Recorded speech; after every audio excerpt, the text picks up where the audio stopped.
too shy.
All right, let's see here.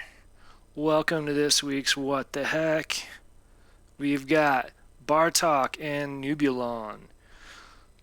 Alex is out, but that's okay. Maybe Alex will pop in later. We'll see. But we've got some good stuff to talk about. First, let's do a quick intro. Nubulon, are you back? Let's see. Let me turn up. Cool. Guess not. All right, Bartok, who are you and what is your favorite Easter egg or trick in your music gear? Well, I'm Bartok. It's Bartokk.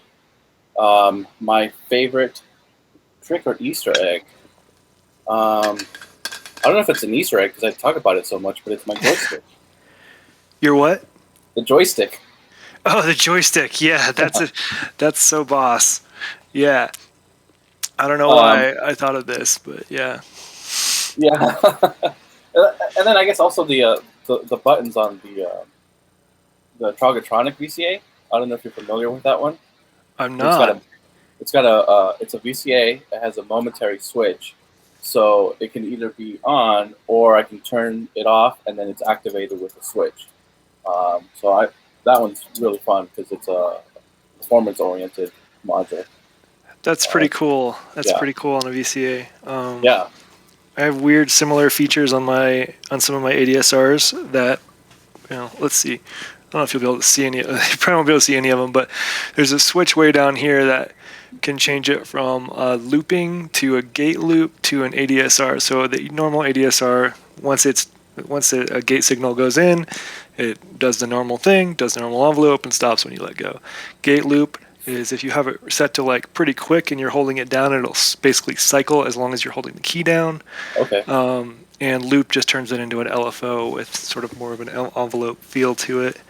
But that's not my favorite Easter egg. My favorite Easter egg is actually more to do with, let's see, with this one. Let's turn it off and on again. It's the Korg mini log, which I haven't been using a ton, but if I move the joystick, I get a little game in there. I don't know if you can see it, a little Space Invaders game that I can play on the screen while it's tuning.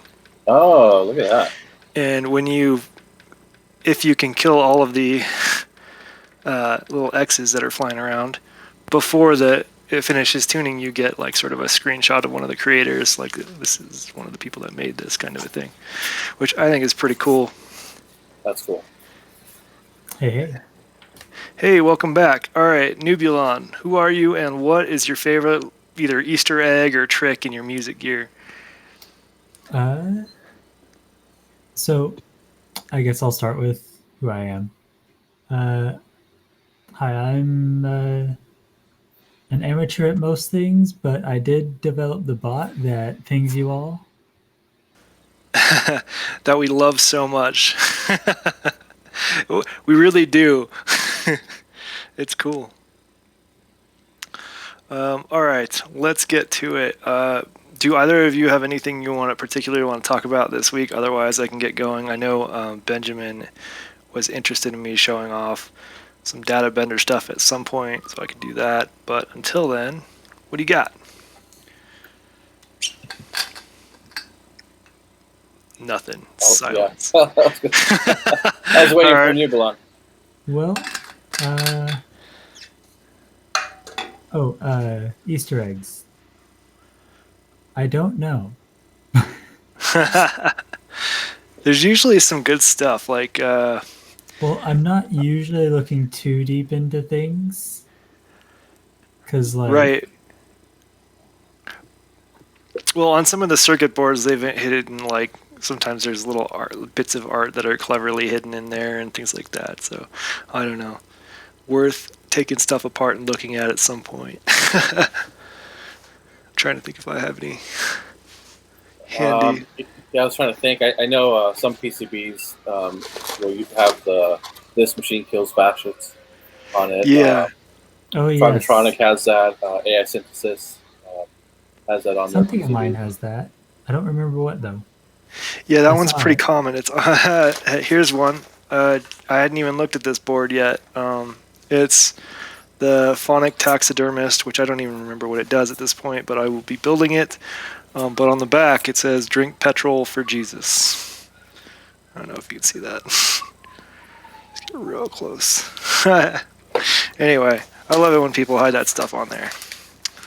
All right, get to it. Data bender. You know what? I'll wait till Benjamin pops in and then we'll talk about it. But one thing I've been big on the last couple weeks following Colin Benders is these videos that are coming out of him rearranging all of his modules into a mega case. And it just gets me thinking about organization, and we talked a bit about this last week, but I'm curious if you have any particular organization methods for your modular, like how you arrange the modules for efficiency or handiness or whatever.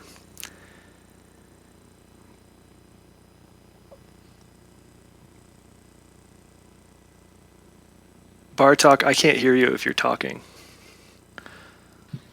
Oh, sorry about that. There we go. So, I've gone through quite a few iterations, but my current setup, what I try to do is keep like my voices together. So, which for me, it's just a VCO, a filter, VCA, an envelope. So then I kind of have, that grouping here, that grouping here, and then another one here, and then a sequencer in the corner. And that's what I've really been finding for me works well, because I like this VCO combo with this filter, et cetera, et cetera. And yeah, I'll go out of that a little bit and say, okay, well, what would this VCO sound like with this filter? But that's kind of how I try to set up. I've tried it where all my VCOs are together and all the filters are together, but this just works well. Do you ever rearrange modules? It seems really easy to do with your rack, particularly if you've got knurlies or something. How often are you messing with module location? Yeah, so I've been doing this for about 2 years now, and this setup I haven't messed with in the last 4 months. But before that, it would be every 3 or 4 months, rearrange it, and try something different. Or especially if I just get a new module, and then that really messes the flow of things, or just because of their placement. I used to have my sequencer here in the middle, so then I could feed out to everything from there. But I changed to the black sequencer, which has all of the knobs that you really need to access, and that didn't work well in the middle. So everything came to this corner, and I had to rearrange. And Oh that was yeah. yeah. So That, I actually rearranged my case within the last couple days, and I think I don't like it as much. I oh think I no. regressed.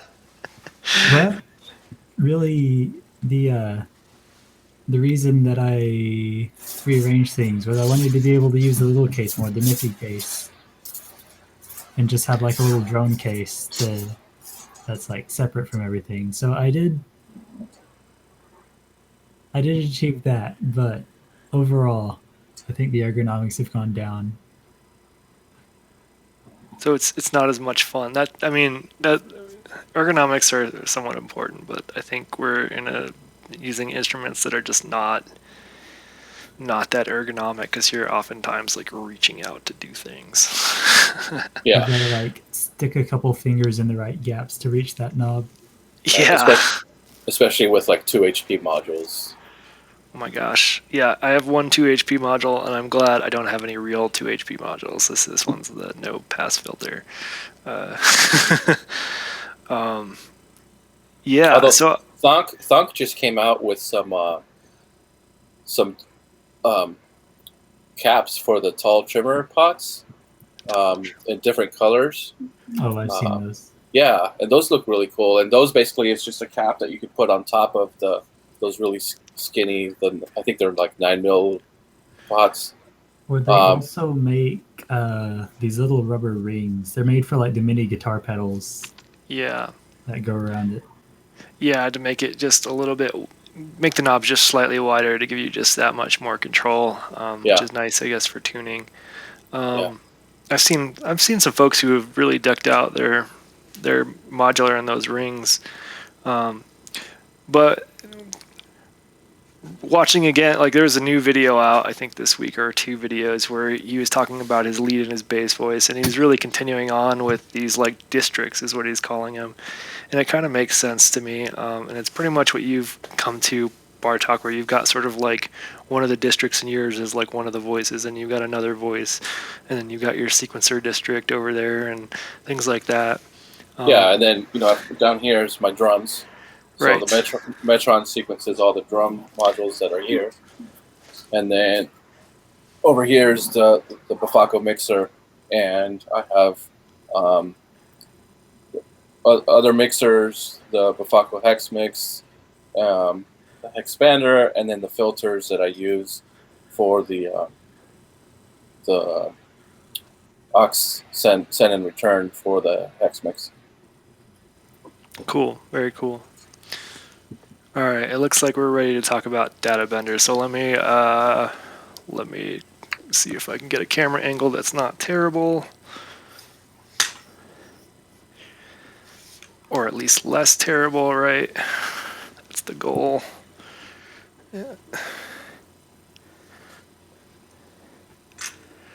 I'm so bad at this. Let's see if I can get it more straight on.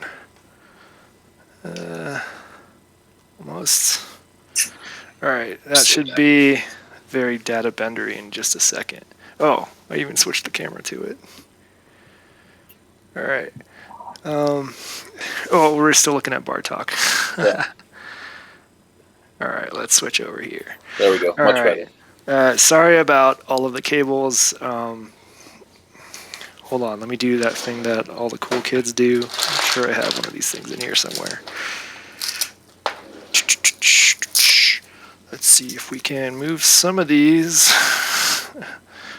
No, not really. We can move a couple of them, but all right, that's mildly better. All right, so the data bender, it's this module that glitches out whatever you put through it. Similar to, I would say it's similar to the Morphogene if you like stand way back and don't think about it too hard, in that it's something that you can put audio through and it does weird things to the audio. So it can do some pitch shifting, it can do some stereo stuff.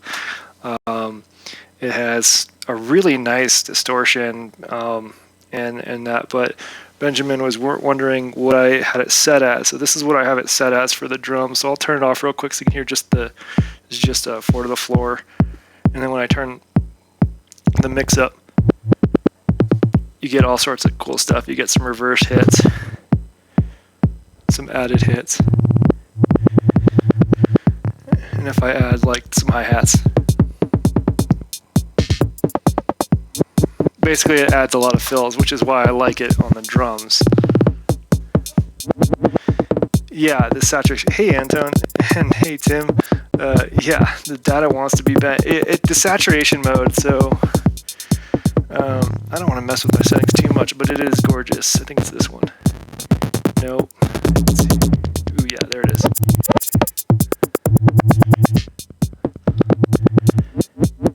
Here, let me turn the volume down, because saturation mode bumps the volume like crazy. Let's see. Where are you?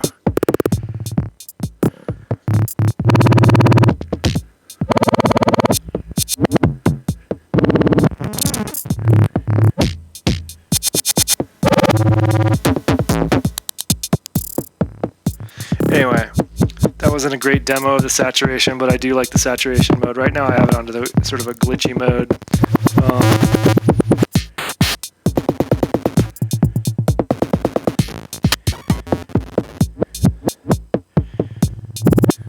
Anyway, that's the data bender. It does really cool stuff.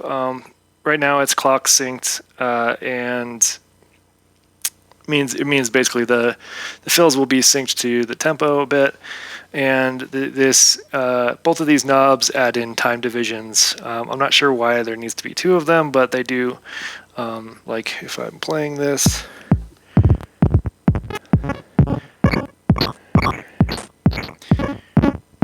you can see this one's doing some pitch shifting.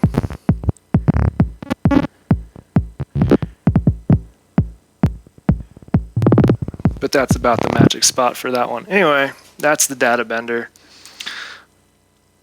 I love it very much. Don't cut the red wire. And is it stereo?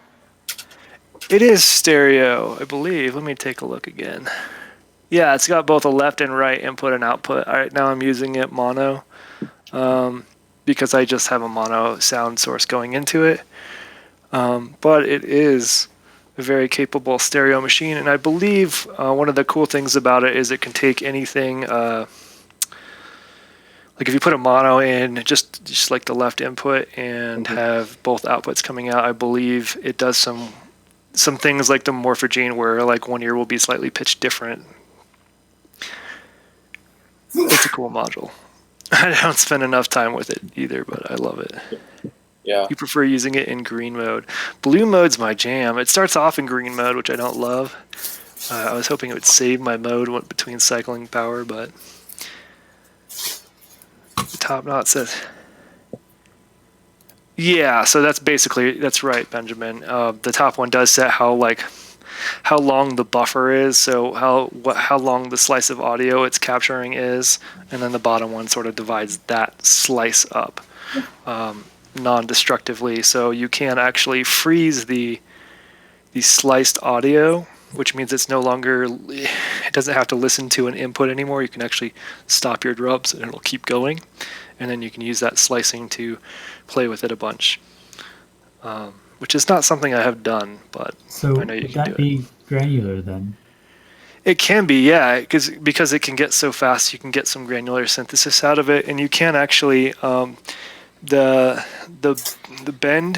One of the inputs is called bend, and that's sort of you can think of it as pitch, depending on how it's set. That can be controlled volt per octave. I'm not sure how accurate it is, or if you have to dial it in, but. So you could make like a granular synthesizer out of it, I think. Green mode is for tight pitching. Yeah, I've read the manual a few times and I still don't remember because I don't use it enough. I basically just found a mode I liked and just kept going. But the distortion is really nice with it's saturation, not specifically distortion, but it's really nice with just about whatever you put through it. There is one mode in the let's see, the corrupt control that isn't, I don't love as much. It sort of feels like a CD is skipping, and I'm sort of trained to not like that, so don't love it. Yeah, so that's the data bender. One thing I wish is that I was I just don't have enough ways to convert from quarter inch to 3.5 millimeter very easily, or I would more likely experiment with it more. Right now it sort of gets set to drums, and that's about it. I mean, feasibly, you have probably a 2U gap to tap holes into. Yeah, and I know if do there's actually anything on the have other side of that. I have a bag of modules outside that I need to build that includes one that I think is going to be super awesome. It's I don't think it's a buffered molt, but it's a molt slash jumbler. So it'll have quarter inch jacks on one side and 3.5 millimeter jacks on the other side, and it's split right in the middle. So there's 8 jacks on the top and 8 jacks on the bottom, and you can molt any of the bottom ones together or the top one. Then it doesn't matter which jack you use. It's pretty cool. So that'll be handy. That'll probably replace one of my preferred molts just for things like clock and stuff like that, where the slight loss in voltage doesn't matter too much.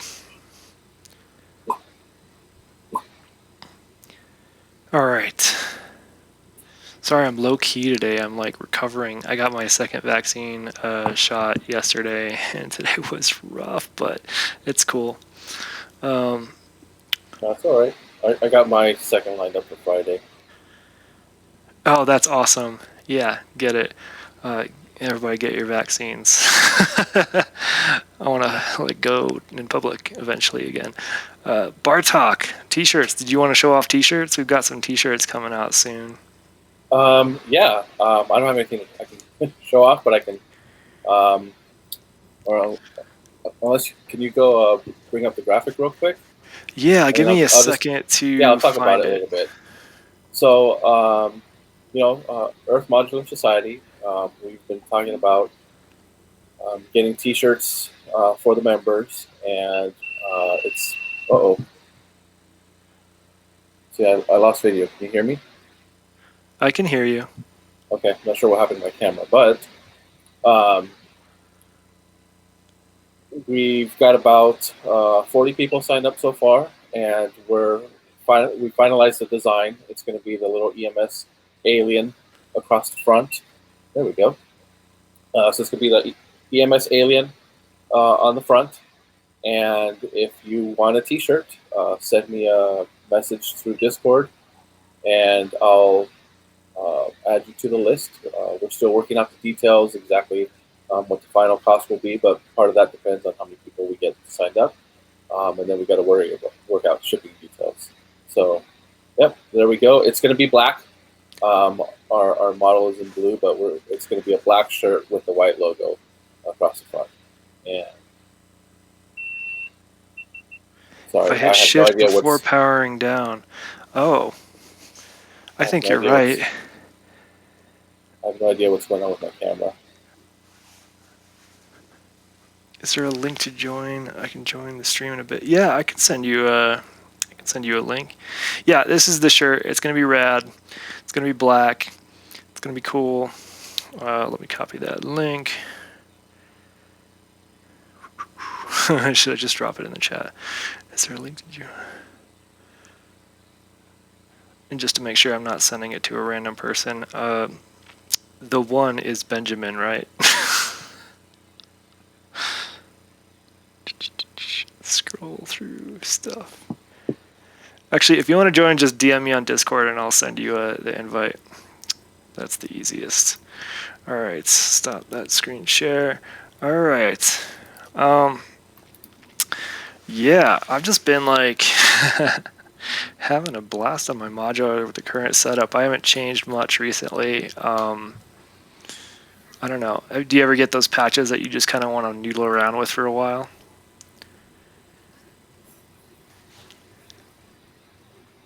Yeah, Um, I, I don't want to jump in and noodle on and bogart the conversation. So, but yeah, that's part of, I think, like practice.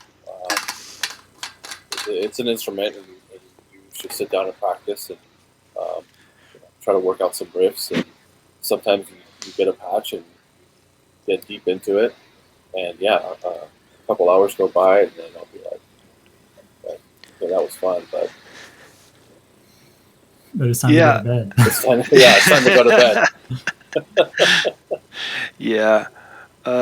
It feels sometimes that I give myself self-pressure to unpatch stuff, but then I remember like my other synths that, like the Micro Freak or whatever, those are bad examples, but I have other synths that I don't have patch cables for, like the SEO2, but just like changing the settings on it gives you wildly different sounds, and I found that to be true with the modular as well. Just like, I don't know, like this bass is completely... Oh, that's not my bass.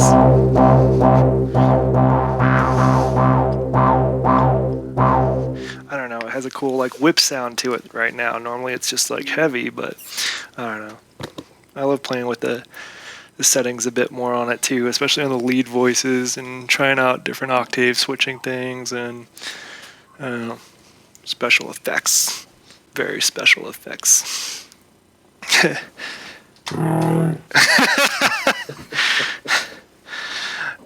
Honk. I don't know. I sent Benjamin the link. If anyone else wants to join, just DM me. Jamie, I hope that hitting shift before powering down will save the state of the corrupt mode, because I would love that, because I'm just used to, at this point, flipping everything on and just hitting a few buttons to get everything blue again, and good to go. Anything that reduces failure is better. It's just such a good sound.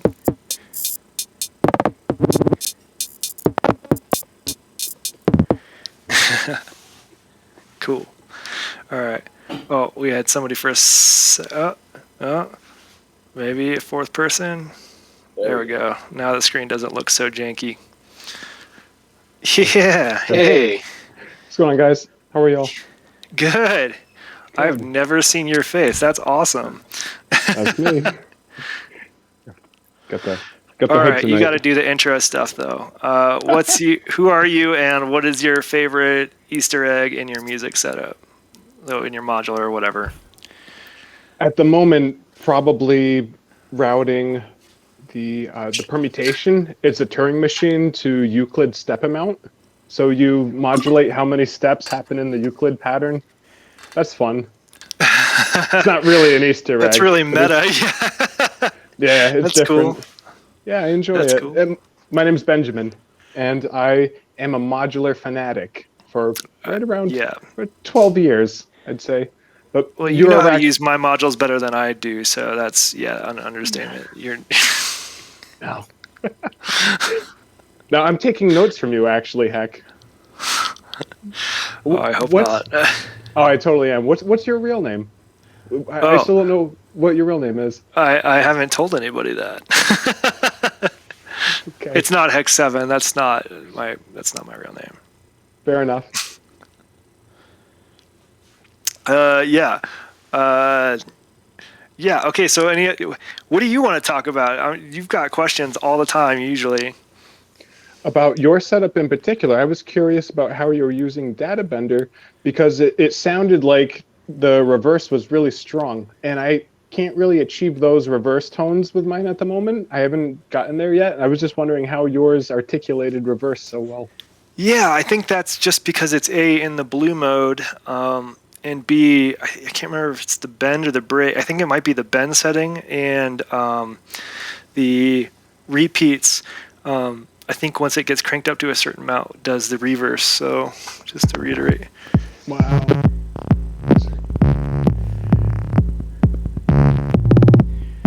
Like this is just 1/4 of the floor kick.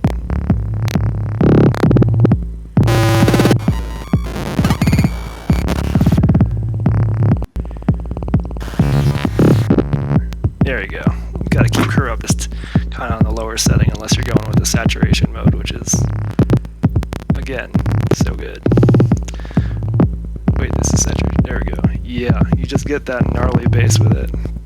Anyway, that's the settings I have. I can take a quick photo if you want to play with it. Yeah, I love that reverse sound so much. It was one of the things I sort of missed about the Morphogene is being able to crank the sample in reverse via the various speed. But it's the only thing I miss about Morphogene. You have the data bender gained really nice too. It sits in the mix perfect. It's really flat. And I'm for the amount of insanity. Well, actually, that's something I really like about the data bender is I was really frustrated and surprised by the Morphogene. It's got this knob on the top that lets you switch between basically the input sound and the sampled sound, so what the Morphogene is putting out. And when you have it right in the middle, the volume of both are very low. Like it goes from really high all the way to the left of the input, and when it just lowers the volume of everything. So it's hard to use that in a performable way, whereas this, it seems very, very nice. Like I can go all the way from just the input only and all the way over to the generated stuff, and it's not changing the volume level at all. It's awesome. Yeah, one of the nice things about Qubit, they're more modern than Morphogene at the moment. They're just newer. Yeah. They do some cool stuff. I have to check out more of their stuff eventually, but this one was calling my name after I got frustrated with the Morphogene. Yeah, and me too. I have Morphogene also. It's a great module. Like it's something that I may revisit in another case. I'm planning to build a second case about that size. That's going to be more, I guess, East Coast synthesis, so more experimental, and that'll be Morphogene will have a home there if I decide to drop another half of that. It's so expensive. yeah, $500 module. Yeah. No joke. I think I think that's the right value for it, but it is expensive. Yeah, and what modules have you got recently? Like, what are we looking at with your stuff? I don't think I've ever seen a stream of yours. More compressors. I have two WMD compressors at the moment, and then also the MSCL and a Shackmat Gemini. So I have 4 compressors, and 2 of them are stereo. Stereo compressors, nice. I'm so impatiently waiting for the Cockpit 2 to arrive. It hasn't shipped yet, but I only ordered it a month ago, so we'll see. You need submixers. You need a lot of submixers for compressors and ways to control what goes into the compressor. Right, and I think what I'll probably do with it is, in this case, the Cockpit 2 has some, I can't remember if they're dip switches or if they're pins, but if I can set there's basically 4 stereo inputs, and I can change them to mono inputs if I want to. I'll set the top 2 as mono and the bottom 2 as stereo. But I do have a lot of VCA mixers, so I'm good there. You'll enjoy it then. Yeah, I think it's gonna. Yeah, I think it'll probably be end of chain, and I'll probably pipe in. I don't mean I'll have to change my mixer setup, but like that mixer over there. But I think it'll probably be end of chain for almost everything. Maybe not the lead. I'm not sure yet, but definitely like Mega Drone, bass, that kind of stuff. Yeah, compressor. Can't wait. What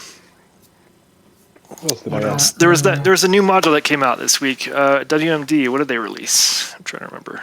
Oh God, Alex released a new module. What? Get out of town. I believe so. Hopefully it shows up. I don't know. I'd have to go look at Anyway, I think it was a utility module of some sort. But yeah, there's a new WMD module out somewhere. This is why we need Alex. He pays attention to those things. Right. Whereas I'm like, cool, I'm out of space. I'm not even going to look. Yeah. To backtrack a little bit. So that little jam before What the Heck Oh, yeah. was mainly because I got the Dope for Bucket Brigade delay. Oh, your gym, yeah. Yeah. And like while I was playing with it earlier, it's like, man, I have nothing to control dynamics really. I ended up Ornament and Crime, the hemispheres, saved my butt with an envelope follower so that I could actually control the feedback and not have it go haywire all the time. Cool. I don't know. Going haywire is fine too. That's what we have Schmooster for. Shmoosh is keeping it low key. Did you hear his recent jam? It's got like a vibrato pad with like a really shimmery vibrato pad. Yeah, with I did. a lot It's of like rad. yeah, it's like metal and water. Like I call it metalloid because it's like organic, but it's metallic. So it's like That's cool. Yeah, yeah. I have. It's awesome. Let's see what else. What else we got? My brain is So not that- working too good. That new module is the from WMD is OSD. It's a Logic module. It's Yeah, OSD. I couldn't remember the name, and they haven't like put it on there. Or sum and diff. OSD.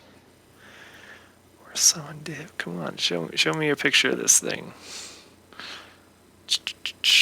Anyway, I would love a Logic module at some point. I think that'd be fun to play with. There it is. Let me share screen. Window, Chrome tab. There we go. Boom. The OSD. Let's zoom way in on this thing. All right.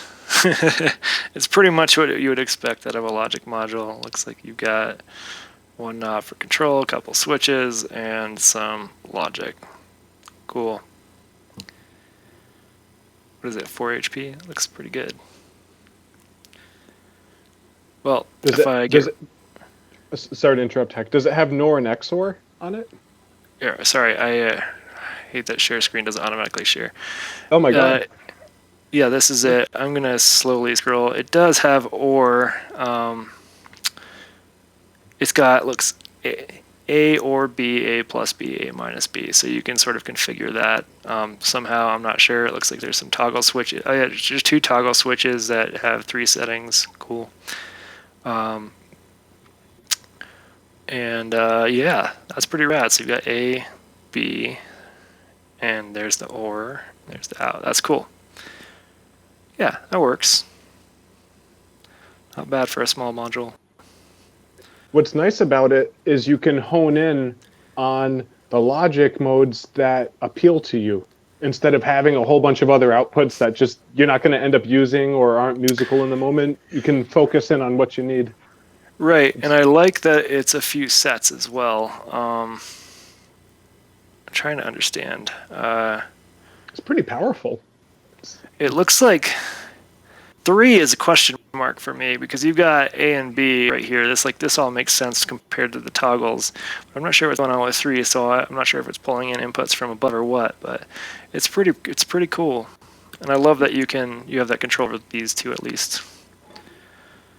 It looks like 3 is just an extra, like maybe a passive OR gate with diodes or something. Yeah, it says you can mix gates or CV from 3 sources. There you go. Okay, that's cool.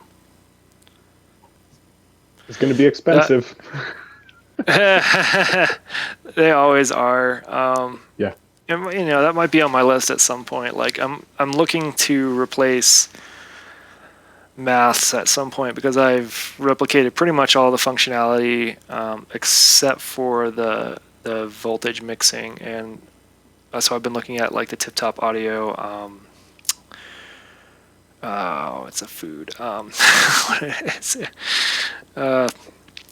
Anyway, there's a tip-top audio module that's pretty good for it, and this actually might also do the trick of what I might want.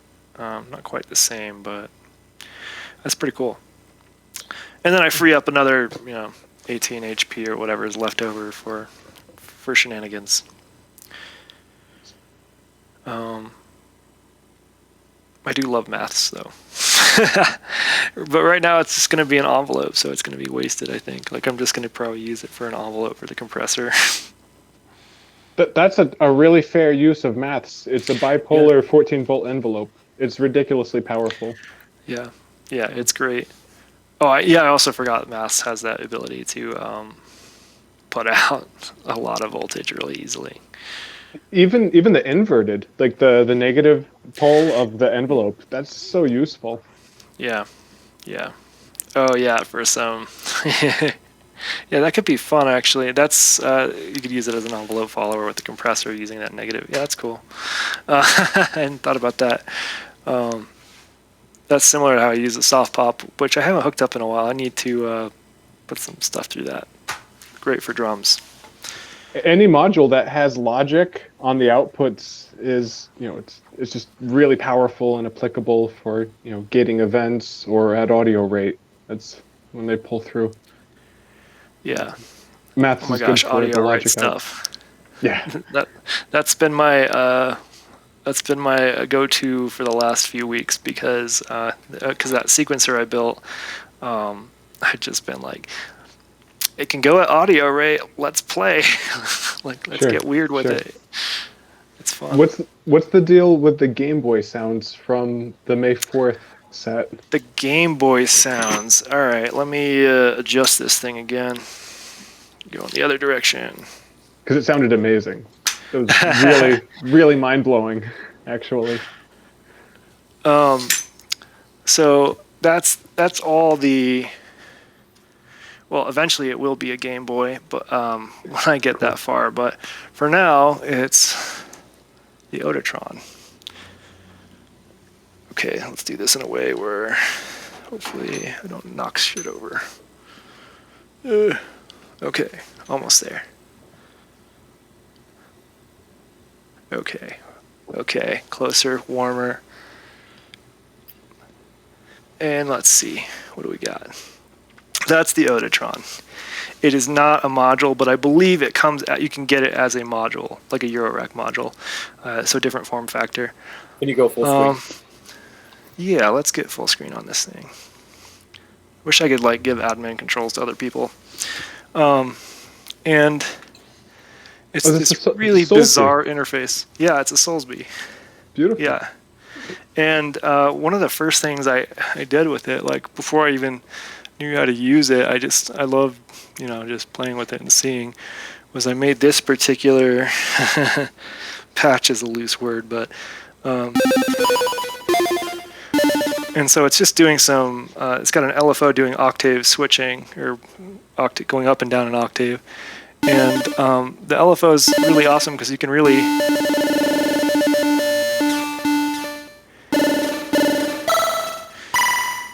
And there's, well, let me make sure there's no...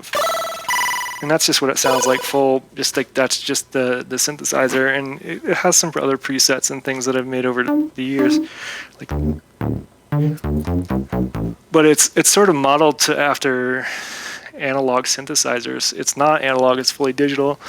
But I don't know, I think it has a lot of character. I really enjoy it as is. If I'd known it was a Eurorack module, I probably would have got that instead. But I'm happy with it. It lives up there and does a lot of cool stuff. It'll have a good resale value as a standalone. The tone, it sounds just like Crystal Castles. It's really good sound. That's great. Yeah, it's got, it has a very wide range of sound. Like, it can do some really fun stuff, and part of that is, like, it's got some nice noise sources and ring modulator and some things like that can be combined.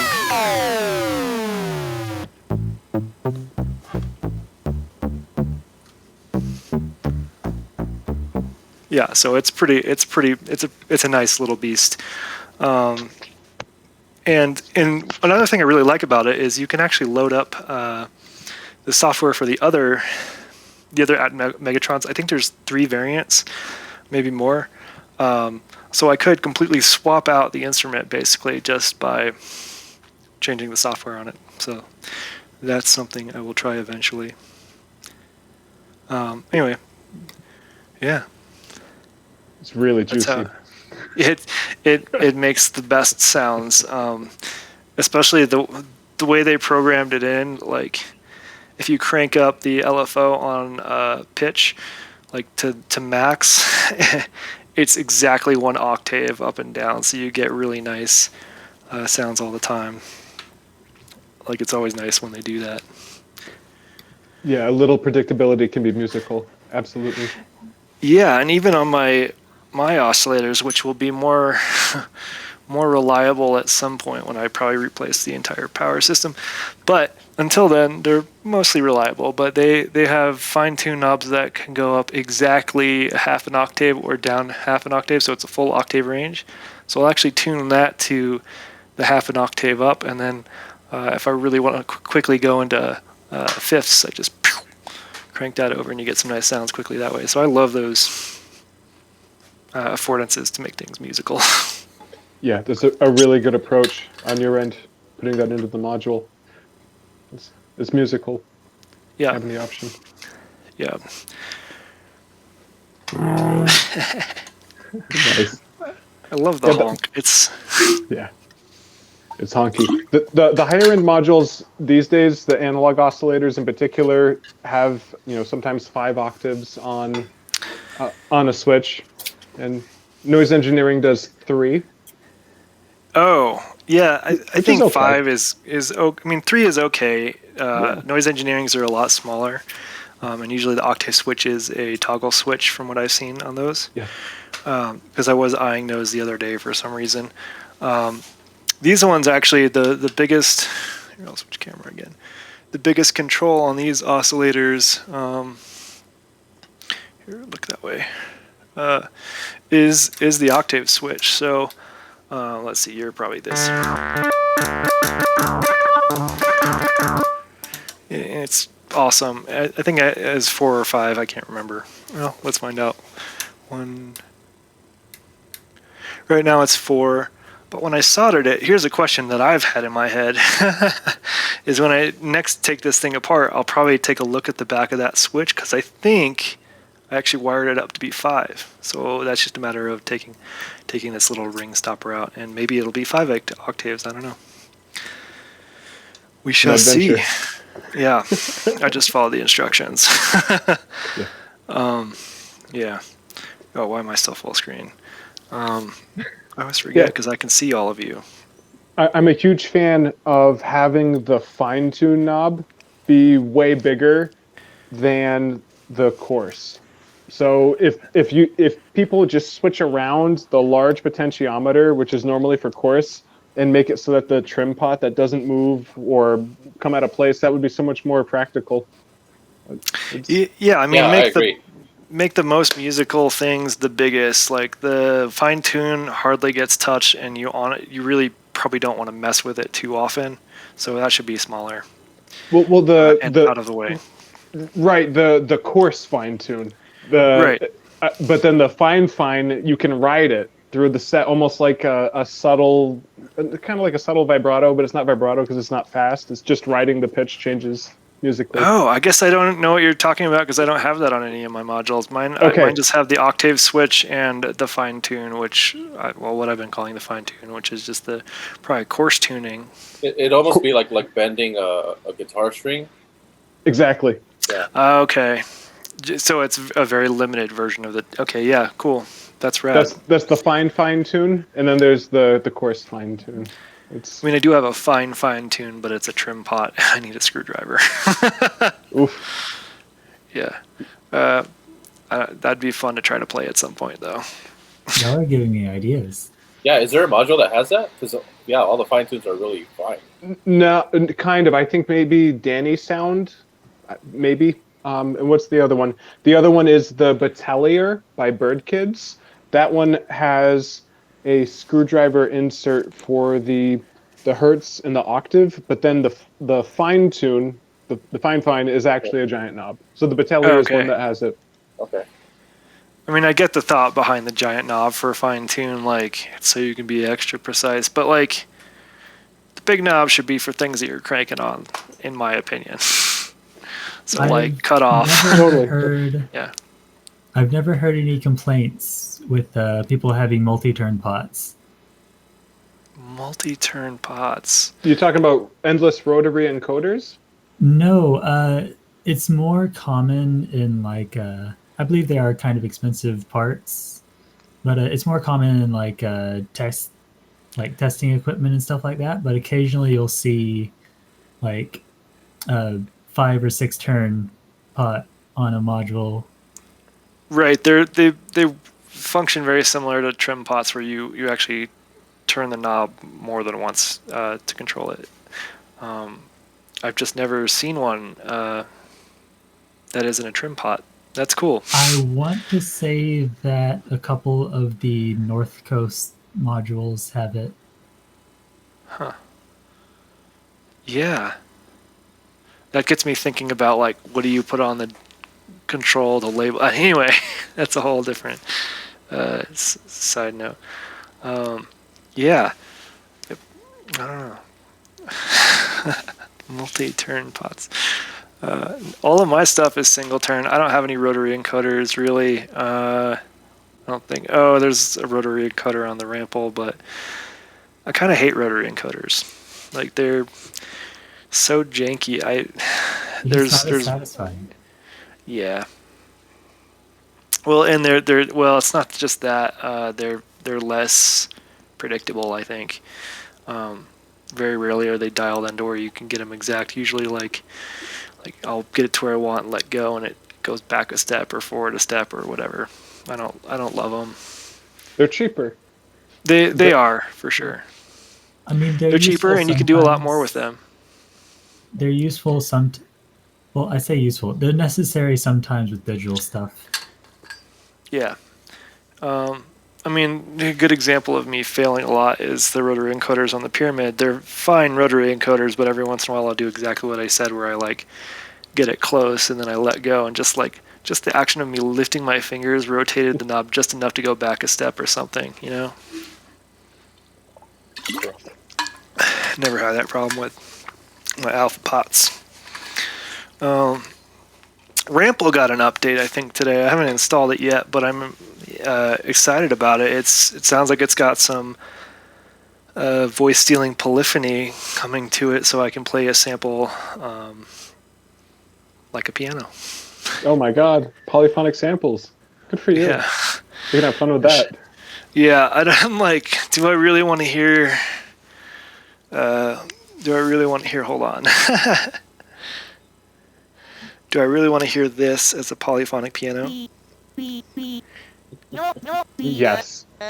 Yeah, I Yes. do, actually. Yes. Now that I've done it, yeah, I do. So I'll probably try that this weekend. The sample of the goose. Yeah, I love that. I also need to, at some point, get the sample for this, the goose, so I can load it into the Rample as well, so I can have twice as many, or I guess 5 times as many geese, because I could load one in each voice.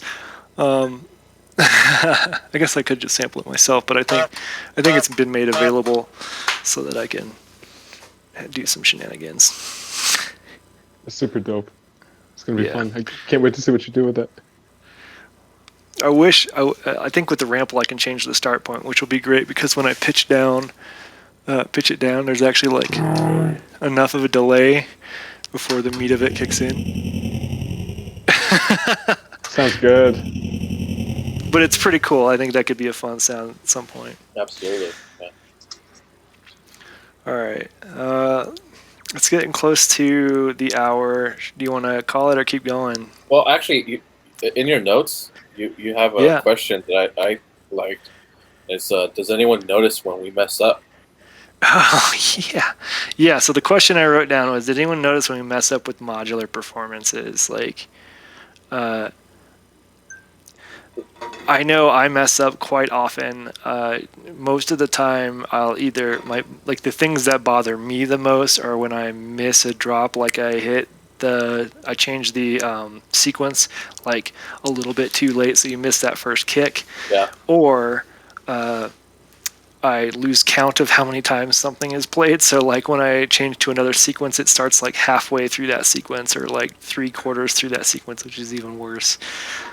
But I'm wondering if anybody even notices on a lot of the modular performances, or even if they care. Like, I don't point them out, so hopefully nobody notices too much. Right? I've thought the same thing, and when I saw you wrote that, I'm like, okay, good. Obviously, I'm not the only one that's thinking the same, but I do the same. I miss sequence, or the last performance, I was going to do a kick on, it was a 6/8, so I was going to do a kick on 1 and 3, and I messed up on one of them, and I did, well, no, sorry, 1 and 4, right, should be, Okay. but I did 1 and 3, so then it was more like a gallop, like dun instead of dun dun. Yeah. And I didn't even pick up on it until I heard it back, and I was like, wait a minute, that sounds wrong. But it worked still, but it's not what I was intending to do. So, yeah. Do you guys pick up on stuff like that? I never noticed any weird stuff when you're playing it. I mean, it always sounds like so good and rehearsed and like spot on. And I'm wondering if it's just one of those things where we've done it so many times that we notice it, but it's not really a mistake. I mean, go as ahead. an audience member, you don't really know what to expect. So if something's a little bit weird, like especially in modular, if something's a little bit weird, is it supposed to be weird? That's true. I actually don't worry too much about weird noises as much as like timing things right. Like Timing, yeah. If I accidentally crank the resonance too much, or if I I don't know, get really funky with like that kind of a stuff, get real bubbly or something. Like, oh well, I'm having fun. Or like I'll bring in a channel and I had it up too loud, so it just like just comes in screaming when I wanted it to be at a better level with the rest of the mix. You know what does bother me, and I just realized that all of the data bender audio has probably been mangled because I have the echo cancellation and noise suppression on, so none of you heard it properly probably. But that's something on that note, when I do that, like I've actually stopped using the studio to stream in terms of like using the web software that we're using right now. Outside of this show, I actually prefer OBS because it ensures that I can't, like, that the echo cancellation and noise suppression won't be on, but it still goes out to the good places. So, because I've listened back to one of my sets and I was like, oh man, this is terrible. This is not what I was hearing.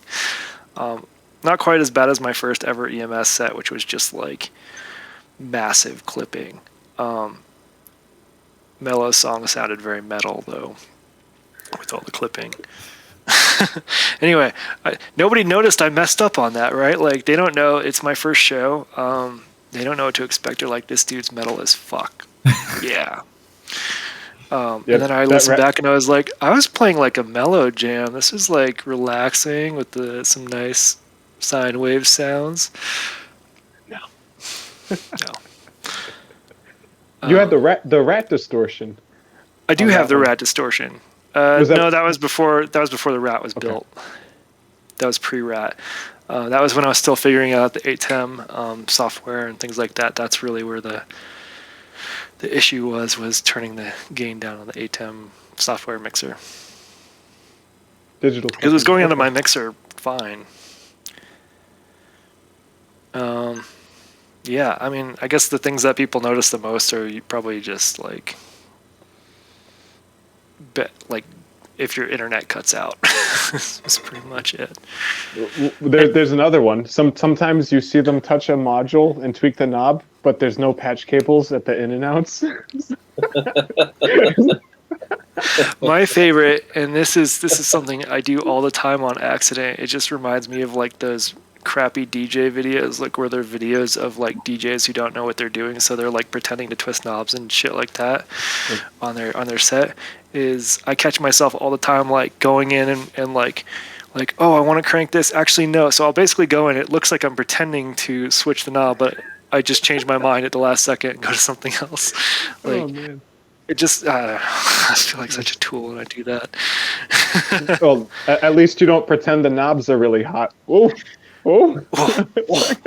Actually, that is something I kind of like. I do pretend that my pyramid is hot, but I don't mean to. I just like every once in a while when there's a drop, I'm just like I feel good about it. I don't know.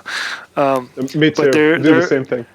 There are some people on the mixer that do like this, like just to lightly tap the thing up, and it's a very big movement for like increasing the volume. They're feeling the beat. Yeah. And I was gonna say, I get that. Like you want to dance, but you're having to do something, so that could be a right. Right. Yeah, you're totally. feeling the beat. All right, one last question. Have you ever almost like sometimes I am attached to my machine via headphones or whatever and almost pull the whole thing out of its corner. Have you ever done anything like that? Oh, no, thankfully not. Oh man, I thankfully in this case I was jacked in. The really bad one I was jacked into the patch bay, so I think I just bent one of the patch bay sockets. Which if I broke it, fine, I can fix it. It's a 1/4 inch. Yeah, got a fuckload of those. I have a couple of degrees of separation between my modular and my headphones because my modular is going into a little line level amplifier that I use for like my computer. I have like another input that I use for my phone. Right, and usually mine is that way. I think in this case it was a microphone going into the patch bay that just about yanked everything out, and I'm glad it wasn't directly connected to this because this thing isn't like the most stable. It's freestanding, it's not leaning against anything, so yeah. Whenever I'm rocking it on the goose button, it shakes quite a bit.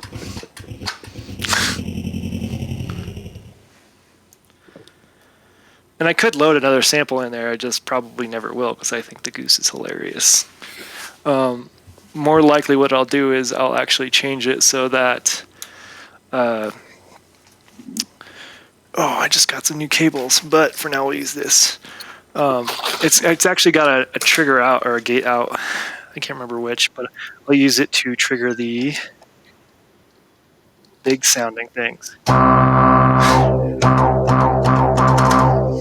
Like that, or the Megadrone more likely, which is what I was trying to do, but I have too many ADSRs.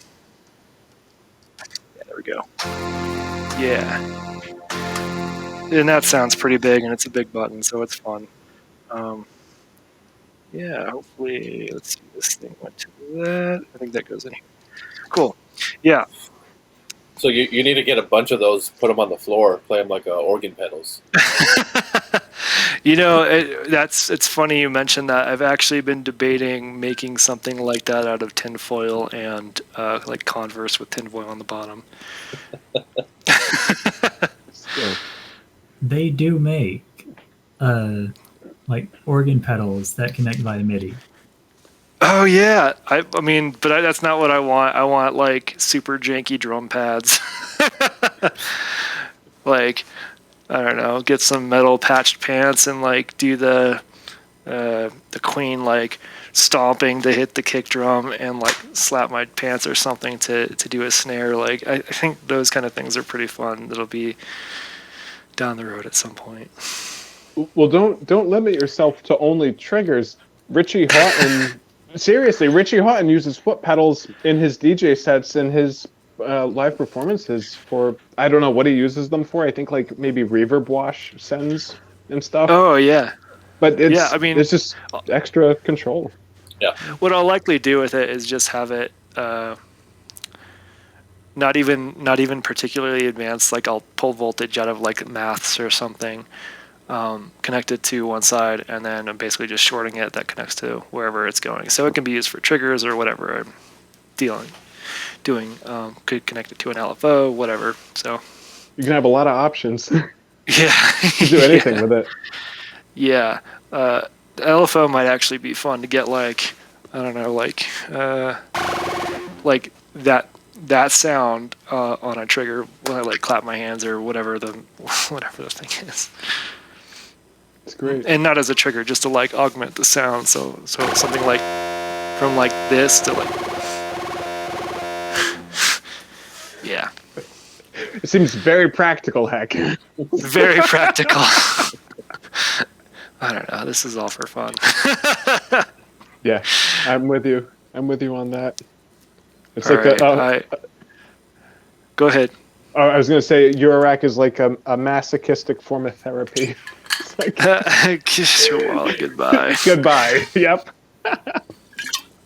It's worth Like, it. I've even like paused all of my building projects for a minute just to like recoup some cash for a minute. Because Yeah. even just ordering parts can be expensive.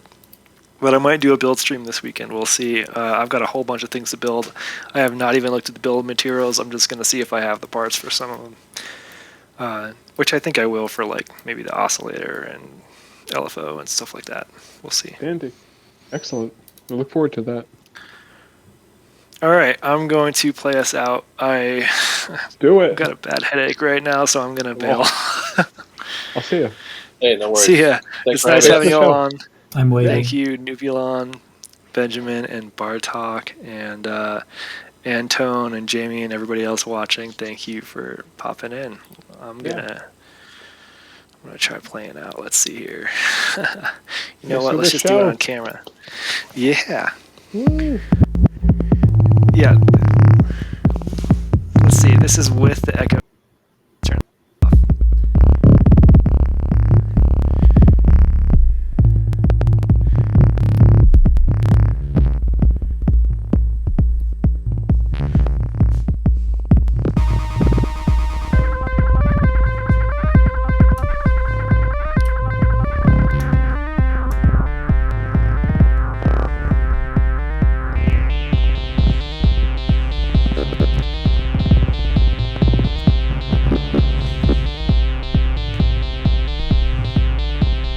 I've lost my bass. That's okay.